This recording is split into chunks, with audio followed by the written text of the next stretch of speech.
ಹಲಸಿನಕಾಯಿ ಸೀಸನಲ್ಲಿ ಈ ಥರದೊಂದು ಫ್ರೈಯನ್ನು ನೀವು ಮಾಡಿ ನೋಡಿ. ತುಂಬಾ ರುಚಿಕರವಾಗಿರುತ್ತೆ. ಸಂಜೆ ಸ್ನ್ಯಾಕ್ಸ್ ಆಗಿ ಇದನ್ನು ತಿನ್ಬೋದು. ಚಿಕ್ಕ ಮಕ್ಕಳಿಂದ ಹಿಡಿದು ದೊಡ್ಡವರೆಲ್ಲರೂ ಇಷ್ಟಪಡುವಂತಹ ಈ ಹಲಸಿನಕಾಯಿ ಫ್ರೈಯನ್ನು 2 ತಿಂಗಳುಗಳ ಕಾಲ ಸ್ಟೋರ್ ಮಾಡಿ ಇಟ್ಕೊಂಡು ತಿನ್ಬೋದು. ಮಳೆ ಬಂದಾಗೆಲ್ಲ ಅಷ್ಟು ರುಚಿಕರವಾಗಿರುತ್ತೆ. ತುಂಬಾ ಗರಿಗರಿಯಾಗಿ ಕೂಡ ಬಂದಿರುತ್ತೆ. ಬನ್ನಿ ಹಾಗಾದರೆ ಮಾಡುವಂತಹ ವಿಧಾನವನ್ನು ಇವತ್ತು ನೋಡ್ಕೊಂಡು ಬರೋಣ. ಇಲ್ಲಿ ನಾನು ಸ್ವಲ್ಪ ಹಲಸಿನಕಾಯಿಗಳನ್ನು ಮುಳ್ಳಿನ ಭಾಗದಿಂದ ಬೇರೆ ಮಾಡಿಕೊಂಡು ಇಟ್ಕೊಂಡಿದ್ದೀನಿ. ನಂತರ ಇದರ ಒಳಗಿನ ಬೀಜ ಏನಿದೆ ಇದನ್ನು ತೆಗಿಬೇಕಾದ್ರೆ ಚಾಕುವಲ್ಲೇ ಈ ಥರನೇ ತೆಗಿರಿ. ಅಂದರೆ ಕೈಯಿಂದೆಲ್ಲ ತೆಗೆದ್ರೆ ನಿಮಗೆ ಅದು ಓರೆಕೋರೆಯಾಗಿ ಅಷ್ಟು ಚೆನ್ನಾಗಿ ನಮಗೆ ಕಟ್ ಮಾಡ್ಕೊಳ್ಳೋದಕ್ಕೆ ಬರೋದಿಲ್ಲ. ನಾವೀಗ ಚಿಪ್ಸಿಗೆಲ್ಲ ಯಾವ ಥರ ಕಟ್ ಮಾಡ್ತೀವಿ ನೋಡಿ, ಅದೇ ಥರನೇ ಕಟ್ ಮಾಡ್ಕೊಳ್ಳೋದು. ಬಟ್ ಮಾಡ್ಕೊಳ್ಳುವಾಗ ಈ ಥರ ಚಾಕುವನ್ನೇ ಉಪಯೋಗಿಸಿ. ಹಲಸಿನಕಾಯಿ ಬೀಜ ಎಲ್ಲ ಒಳಗಿಂದ ತೆಗಿತೀವಲ್ಲ, ಆವಾಗ ಸರಿಯಾದ ರೀತಿಯಲ್ಲಿ ಕಟ್ ಮಾಡ್ಕೊಳ್ಳಿ. ನೋಡಿ, ಈವನ್ ಆಗಿ ಎರಡೂ ಬದಿ ಕೂಡ ಎಷ್ಟು ಚೆನ್ನಾಗಿ ಕಟ್ ಆಗ್ತಿದೆ ಅಂತ ನೋಡ್ಬೋದು ನೀವೀಗ. ನಂತರ ನೆಕ್ಸ್ಟ್ ಇನ್ನೊಂದು ಸಹ ಅದೇ ರೀತಿಯಾಗಿ ಮಾಡ್ಕೊಳ್ತಾ ಇದ್ದೀನಿ. ನೋಡಿ, ಇದೇ ಥರನೇ ಮಾಡ್ಕೊಳ್ಳಿ. ಎಲ್ಲ ಹಲಸಿನಕಾಯಿ ತೊಳೆಗಳನ್ನು ಸಹ ಅದೇ ರೀತಿಯಾಗಿ ಮಾಡಿ ಇಟ್ಕೊಳ್ಳೋಣ. ನಂತರ ಇದನ್ನು ಸಣ್ಣದಾಗಿ ಹೆಚ್ಕೊಳ್ಬೇಕಾಗತ್ತೆ. ಈಗಾಗಲೇ ನಾನು ತೋರಿಸ್ತಾ ಇದ್ದೀನಿ ನೋಡಿ, ಈವನ್ ಆಗಿ ಎಲ್ಲ ಹಲಸಿನಕಾಯಿ ತೊಳೆಗಳು ಕೂಡ ಸರಿಯಾಗಿ ಮಾಡ್ಕೊಂಡಿದ್ದೀನಿ. ಇನ್ನು ಸಣ್ಣದಾಗಿ ಚಿಪ್ಸ್ ಥರನೇ ಹೆಚ್ಕೊಳ್ಳೋದು ಹೇಗೆ ಅಂತ ನೋಡೋಣ. ನೋಡಿ, ಈ ಥರ ಹೆಚ್ಕೊಂಡ್ರೆ ಆಯಿತು. ಪ್ರತಿಯೊಂದು ಹಲಸಿನಕಾಯಿ ತೊಳೆಯನ್ನು ಕೂಡ ಅದೇ ರೀತಿಯಾಗಿ ಹೆಚ್ಕೊಂಡು ಇಟ್ಕೊಳ್ಳೋಣ. ಆದಷ್ಟು ನಿಮಗೆ ಸೈಜು ಒಂದೇ ಸೈಜಲ್ಲಿ ಬರೋ ಥರ ನೋಡ್ಕೊಳ್ಳಿ. ಆವಾಗ ನಿಮಗೆ ಫ್ರೈ ಕೂಡ ಚೆನ್ನಾಗಿರುತ್ತೆ, ನೋಡೋದಕ್ಕೂ ಚೆನ್ನಾಗಿರುತ್ತೆ. ಈಗ ನೋಡಿ, ಎಲ್ಲ ಹಲಸಿನಕಾಯಿ ತೊಳೆಗಳನ್ನು ಅದೇ ರೀತಿಯಾಗಿ ಕಟ್ ಮಾಡಿ ಇಟ್ಕೊಂಡಿದ್ದೀನಿ. ನಂತರ ಇದನ್ನು ಒಂದು ಮಿಕ್ಸಿಂಗ್ ಬೌಲಿಗೆ ಹಾಕ್ತಾಯಿದ್ದೀನಿ. ಇನ್ನು ಇದಕ್ಕೆ ಹಾಕುವಂತಹ ಮಸಾಲೆಗಳನ್ನೆಲ್ಲ ಒನ್ ಬೈ ಒನ್ ನೋಡ್ತಾ ಬರೋಣ. ಮೊದಲಿಗೆ ನಾನಿಲ್ಲಿ ಸ್ವಲ್ಪ ರುಚಿಗೆ ತಕ್ಕಷ್ಟು ಉಪ್ಪನ್ನು ಹಾಕ್ಕೊಂಡಿದ್ದೀನಿ. ನಂತರ ಈಗ ಅಕ್ಕಿ ಹಿಟ್ಟನ್ನು ಹಾಕ್ಕೊಳ್ಬೇಕು. ನಾನಿಲ್ಲಿ 2 ಸ್ಪೂನ್ ಆಗೋಷ್ಟು ಅಕ್ಕಿ ಹಿಟ್ಟನ್ನು ಹಾಕ್ಕೊಂಡಿದ್ದೀನಿ. ನಂತರ 2 ಸ್ಪೂನ್ ಆಗೋಷ್ಟು ಕಾರ್ನ್ ಫ್ಲೋರನ್ನು ತಗೊಂಡಿದ್ದೀನಿ. ಮತ್ತು ಕಡಲೆ ಹಿಟ್ಟು 2 ಸ್ಪೂನು. ಇವಿಷ್ಟನ್ನು ನಾನೀಗ ಅಂದಾಜು ಪ್ರಮಾಣಕ್ಕೆ ಹಾಕ್ತಾಯಿದ್ದೀನಿ. ನಂತರ ಇದಕ್ಕೆ ಸ್ವಲ್ಪ ಚಾಟ್ ಮಸಾಲವನ್ನು ಹಾಕಿದ್ದೀನಿ. ನಂತರ ಸ್ವಲ್ಪ ಮೆಣಸಿನ ಪುಡಿ ಅಂದರೆ ಅಚ್ಚ ಖಾರದ ಪುಡಿಯನ್ನು ಹಾಕ್ಕೊಳ್ಬೇಕು. ಮತ್ತು ಒಂದು ಸ್ವಲ್ಪ ಅರಶಿಣವನ್ನು ಹಾಕ್ಕೊಂಡು ಚೆನ್ನಾಗೊಮ್ಮೆ ಮಿಕ್ಸ್ ಮಾಡಿಕೊಳ್ಳೋಣ.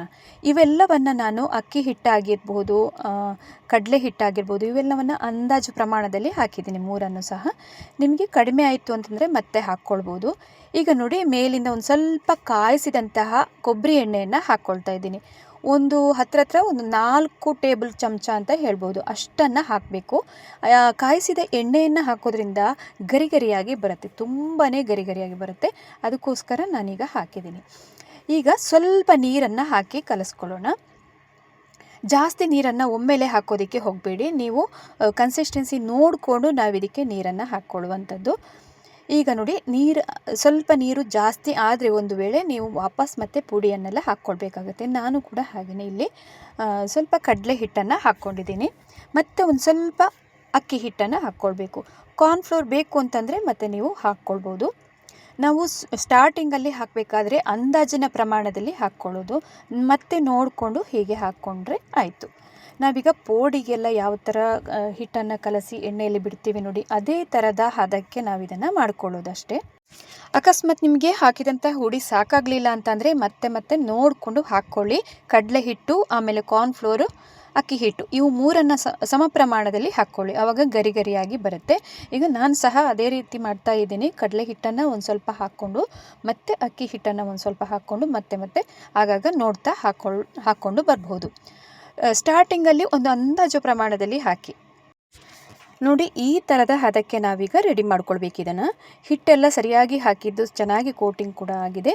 ಟೆಕ್ಸ್ಚರ್ ಕೂಡ ಹಾಗೆಯೇ ಚೆನ್ನಾಗಿ ಬಂದಿದೆ. ಇಷ್ಟೇ ಆಗಬೇಕದು, ತುಂಬ ನೀರು ಮಾಡೋದಕ್ಕೆ ಹೋಗಬೇಡಿ, ಇಷ್ಟೇ ಸಾಕಾಗತ್ತೆ. ಇನ್ನು ಸ್ಟವ್ ಮೇಲೆ ಎಣ್ಣೆಯನ್ನು ಆಗಲೇ ಬಿಸಿಗೆ ಇಟ್ಕೊಂಡಿದ್ದೀನಿ. ಕಾದ ಎಣ್ಣೆಯಲ್ಲಿ ಒಂದೊಂದಾಗಿ ಚಿಪ್ಸ್ಗಳನ್ನು ಬಿಡ್ತಾ ಬರಬೇಕು. ಒಮ್ಮೆಲೆ ಹಾಕೋದಕ್ಕೆ ಹೋಗಬೇಡಿ. ಜಸ್ಟ್ ಕೈಯಲ್ಲಿ ನೋಡಿ ಬಿಡಿ ಬಿಡಿಯಾಗಿ ಹಾಕ್ಕೊಳ್ಳಿ. ಆವಾಗ ಏನಾಗುತ್ತೆ ಅಂತಂದರೆ ಒಂದಕ್ಕೊಂದು ಅಂಟ್ಕೊಳ್ಳಲ್ಲ. ಎಣ್ಣೆಗೆ ಹಾಕಿ ಆದ ನಂತರನೂ ಹಾಗೆಯೇ ಸ್ವಲ್ಪ ಹೊತ್ತು ಅದನ್ನು ಡಿಸ್ಟರ್ಬ್ ಮಾಡೋದಕ್ಕೆ ಹೋಗಬೇಡಿ. ಒಂದು 2 ರಿಂದ 3 ನಿಮಿಷ ಹಾಗೆಯೇ ಅದು ಅದರಲ್ಲಿ ಬೇಯಲಿ. ಮತ್ತೆ ಸೌಟನ್ನು ಹಾಕಿ ತಿರುವಿ ಹಾಕ್ಕೊಳ್ಬೋದು. ಈಗ ನಾನು 2ರಿಂದ 3 ನಿಮಿಷ ಬಿಟ್ಟ ನಂತರ ತೋರಿಸ್ತಾ ಇದ್ದೀನಿ. ಇನ್ನು ತುಂಬ ಲೋ ಫ್ಲೇಮಲ್ಲೇ ಇಟ್ಕೊಂಡು ಇದನ್ನು ಫ್ರೈ ಮಾಡ್ಕೊಳ್ಳಿ, ಡೀಪ್ ಫ್ರೈ ಮಾಡ್ಕೊಳ್ಬೇಕಾಗುತ್ತೆ. ಅದಕ್ಕೋಸ್ಕರ ಸ್ಟಾರ್ಟಿಂಗಿಂದ ಕೊನೆ ತನಕನೂ ಹಾಗೆ ಡೀಪ್ ಫ್ರೈ ಮಾಡ್ಕೊಳ್ಬೇಕು. ನಾವು ಚಕ್ಕಲಿ ಎಲ್ಲ ಯಾವ ಥರ ಕರೆದು ತಗೊಳ್ತೀವಿ ನೋಡಿ, ಅದೇ ಥರನೇ ಇದನ್ನು ಸಹ ಮಾಡುವಂಥದ್ದು. ನೋಡಿ ಈಗ ವಾಪಸ್ ತಿರುಗಿ ಹಾಕ್ತಾ ಇದ್ದೀನಿ. ಇನ್ನು ಇದನ್ನು ಡೀಪ್ ಫ್ರೈ ಮಾಡ್ಕೊಳ್ಬೇಕಾದ್ರೆ ಸ್ವಲ್ಪ ಜಾಗ್ರತೆಯಲ್ಲಿ ಮಾಡ್ಕೊಳ್ಳಿ. ಆದಷ್ಟು ಕಮ್ಮಿ ಉರಿಯಲ್ಲೇ ಇಟ್ಕೊಳ್ಬೇಕು ಒಂದು. ಆಮೇಲೆ ಇದು ಹೇಗೆ ಆಯಿತು ಅಂತ ಗೊತ್ತಾಗತ್ತೆ ಅಂತಂದರೆ ನಮಗೆ ನೋಡಿ, ಅದು ನೊರೆ ಎಲ್ಲ ನಿಲ್ಲಬೇಕು, ಅಲ್ಲಿ ತನಕ ಫ್ರೈ ಮಾಡ್ಕೊಳ್ಬೇಕಾಗತ್ತೆ.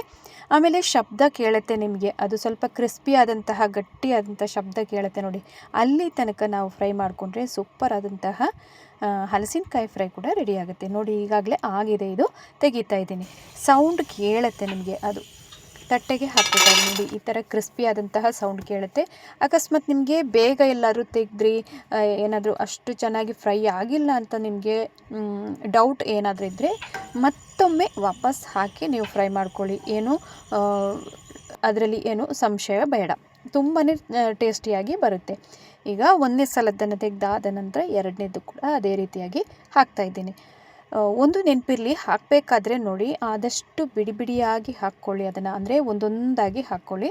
ಆವಾಗ ನಿಮಗೆ ಒಂದಕ್ಕೊಂದು ಅಂಟೋದಿಲ್ಲ.